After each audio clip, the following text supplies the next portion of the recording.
Soon after my engagement, my best friend, since elementary school, and his wife passed away in a car accident, leaving behind their 11-year-old daughter, Amy, not real name. Amy is my goddaughter, but we do refer to each other as niece and Tia. I've been there for her whole life and she has always been one of my favorite people, and still is. It's been a really hard several months since the accident and everyone is having a tough time. I have spent most of my life with my best friend in it than without him. Our parents are best friends, due to us being friends at first. I refer to his mom as Mama, his last name / and dad as Papa, his last name / and he did the same with my parents. My siblings were his siblings, he was an only child. We went to events / concerts together a lot, so multiple times since he passed. I've subconsciously bought him a ticket, forgetting that he wouldn't be able to use it. I introduced him to his wife in high school. We were the only two openly nerdy cheerleaders at our school. They got pregnant young, and I was there to help, and I even went so far as to stop eating food she couldn't eat because I could tell being pregnant was not fun for her. I was at the hospital because she was scared and asked me to be close by. I was the first non-blood family member to see Amy. I say all this because him and his family are indeed my family. So them passing was a huge hit for everyone, especially for Amy. Now the month when it happened, Amy went to stay with her grandparents. Luckily we all stay in the same big city, so the farthest any one of the family is from the other is an hour at most, and that's mainly due to traffic. The issue though is that her grandparents are much older, 70s, compared to my parents, 50s, so while they do very much love her, they are already at that point where they themselves need help. Plus, they just lost their only son and daughter-in-law. Amy's mom's parents are out of state and they also didn't believe moving her to them and away from everyone she knows was the right thing either. Her grandparents overall didn't think Amy staying with them was the best for her, and they relayed that to my parents, who then mentioned this to me. So after talking to my fiancé about it as well as talking about it in therapy, which included me, my fiancé, and both our therapists, we came to the conclusion that we would be happy to take her in since we are financially capable, have the space, and we do also just love her so much. Before the accident, she was realistically at our house at least 3 times a week.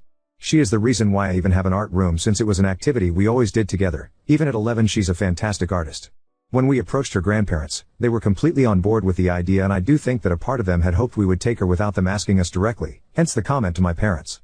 However, when we had broached the idea to Amy, she was hesitant. It turns out that she is aware that I never wanted kids and is afraid that I will hate her for having to raise her. It 100% broke my heart that she felt that way, and I tried everything to convince her that was wrong. In the end, I told her the truth. I will never be able to replace her mom or her dad, and I have no plans to. Her parents made me her godmother because they knew that I would love and care for Amy the way they loved and cared for her. I could never hate her. My fiancé even pointed out that I was the one who had the idea to foster her. But I also had to stress to her that this is a new situation for all of us. We are all grieving together and we are all jumping into this new living situation together. So there will be mistakes, but there will also be a lot of love. We also put her in therapy, which she has been very hesitant about, but after finding that my fiancé and I are both regularly in therapy, she felt a lot more comfortable. My fiancé has been great through all this and my absolute rock. He was also very close to my best friend. My best friend was going to be his groomsman and was the second person my fiancé asked after he asked his brother to be the best man. My best friend was the type of person who will see something and say this looks like something so and so would like, so I'm going to buy it for them. So some days I will catch my fiancé staring at one of those many gifts for a long time. Or he will say something like, I hope they both knew how much I love them. We hold each other tighter now when we hug and kiss longer than before. When I asked about Amy living with us, my fiancé was shocked and wasn't sure how he felt since change was happening lightning fast with the engagement, then the accident, and now with Amy. So I didn't bring it up again until he did a week later with I thought about it and I think it would be good for all of us, but let's get our therapists together to make sure we aren't jumping the gun because we love her. Amy moved in right after Thanksgiving. All the families got together for the holidays with her to remind her that she is never alone. She has her mom's family, out of state but they call often, her dad's family, my fiancé's family, out of the country too minus my fiancé's brother plus his wife, and let's not forget all our friends and their families. There was a lot of crying but a lot of laughing too. Her living with us is a huge adjustment but nothing we can't handle. She has always been a sweet girl and very bubbly and loud. Since the accident, she obviously has been a lot more withdrawn and quiet. But I am seeing sparks of herself come back briefly and slowly. We had to switch her therapist a few times but this current one is definitely helping a lot. Amy really likes her too. Her grades did slip a bit. But my fiancé has made it a point to do homework with her every day and it made her cry the first few times he did it. He asked her if she wanted him to stop but it turns out that it just reminded her of her dad, so it really meant a lot that her Tio was so willing to help her too. I was expecting some rebelling but that hasn't happened. Yet lol. Actually, she has been doing the absolute most. She would clean up after us before we had a chance to do it ourselves or try to do things for us that seemed a little out of character. After some prodding, it turns out it was because she is afraid we would get rid of her if she upset us or did something wrong. We have stressed that in no way has that even crossed our minds. We are here for her and, unless she wants nothing to do with us, we will continue to be here for her through the good and bad. But let me tell you, I cried so much that night feeling terrible that she felt that way. I want her to know that our love is unconditional. And it always has been. We are also in the process of setting up a trust for her. Her parents left behind money and there is money coming in from their insurance policies too, so all that is going in that trust for her. I will also help supplement this trust, plus my fiancé, even though I stress that he doesn't need to. Neither myself or my fiancé will touch this trust. When she turns 18, she will have access to use the money for college if she decides to go, and a set amount will be available every month to live on. If she decides not to go, then she will still have access to a set amount every month. Side note, we would prefer she go to college and will encourage it, but her dad didn't go to college and did well as an artist, and we see that she has his talents, so we just want to be supportive of any decision she makes. When she turns 21, she will have access to the full trust to use as she wishes, but we will do our best to ensure she is responsible with it when the time comes. At the end of the day, she will be an adult and we have to trust she will be responsible when she has access to the money. I also want to say we didn't come to this decision on our own. We consulted with all 4 sets of grandparents and this was what we all thought was the best approach, as well as help from a lawyer. When Amy is a little older, we will discuss this with her, but for now she's still so young and dealing with a lot. Some nights I sleep with her in bed, with my fiancé sleeping on the floor by the bed, because she cries herself to sleep and she feels so alone. I don't know if that feeling will go away anytime soon. I think about how I'm in my 30s and I still can't imagine not having my parents. So I really have no idea what she is feeling.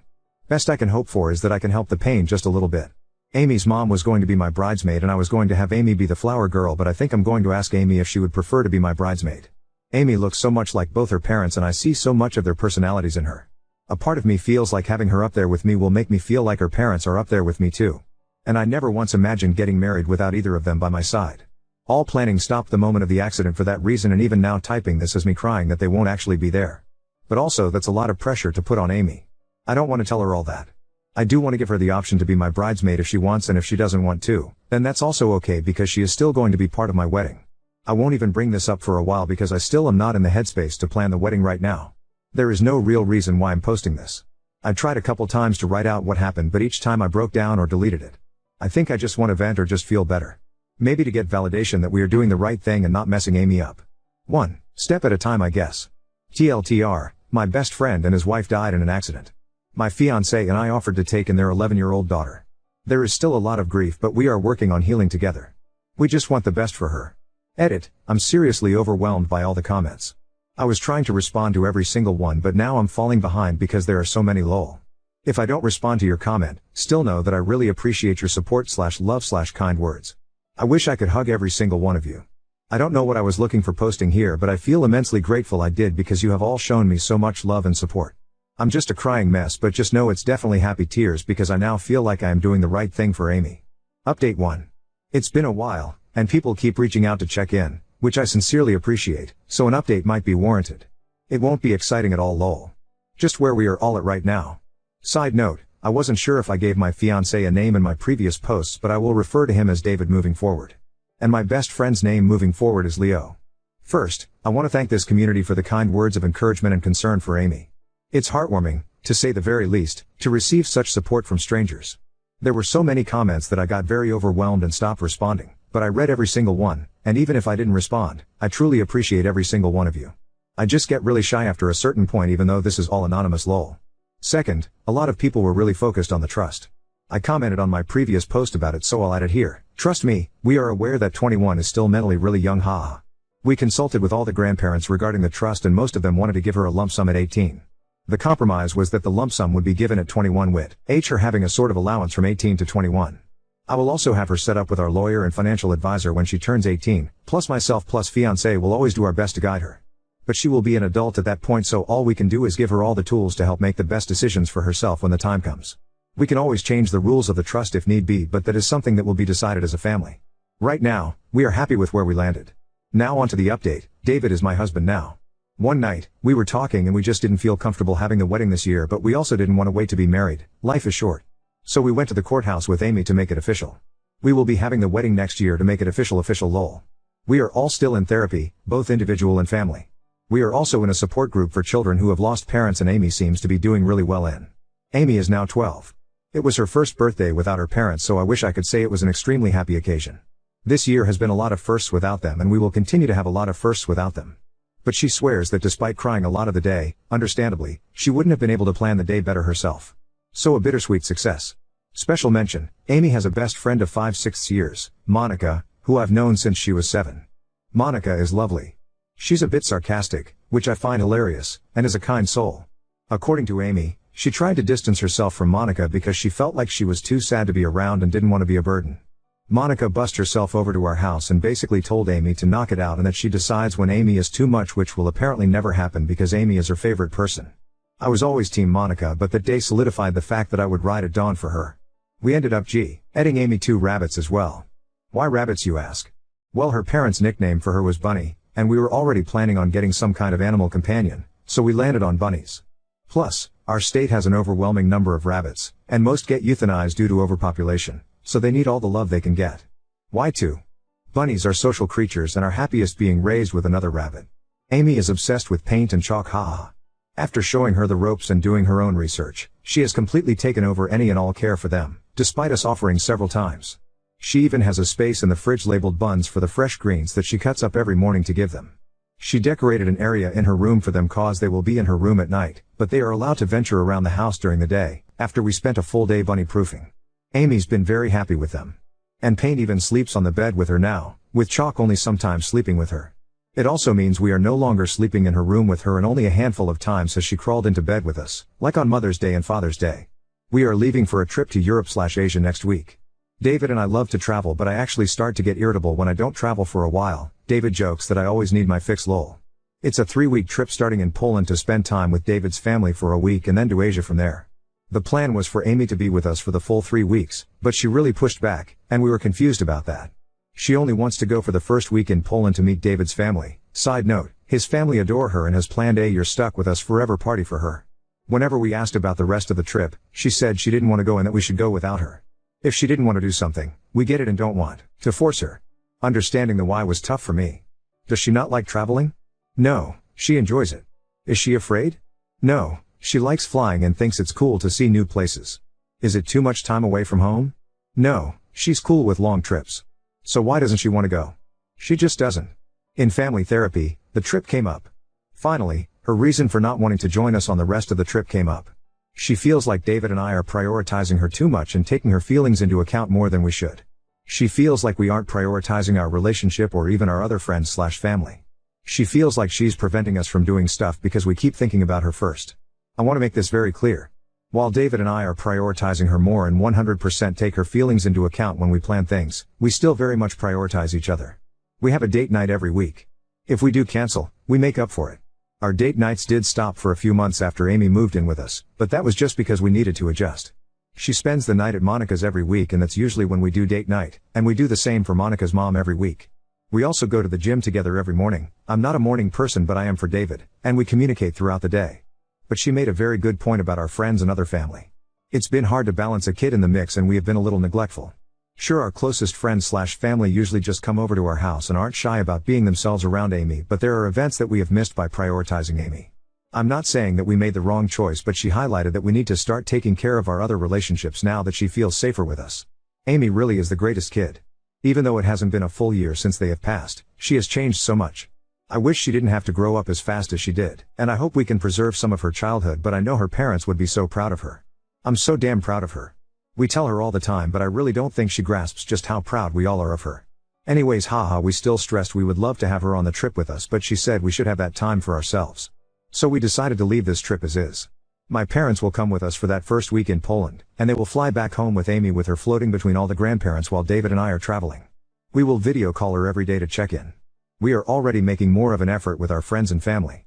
Amy is also spending more nights with her many grandparents, which she has been loving because I'm really lucky that I have 4 nanas and 4 papas. David is absolutely killing the parent role too. He has been more hands-on with Amy's schooling. He's the one who has been handling teacher/school stuff and pickups. I do drop-offs.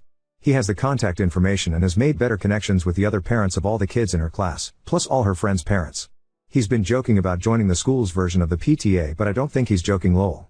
He's definitely the extrovert of the two of us, so it isn't surprising.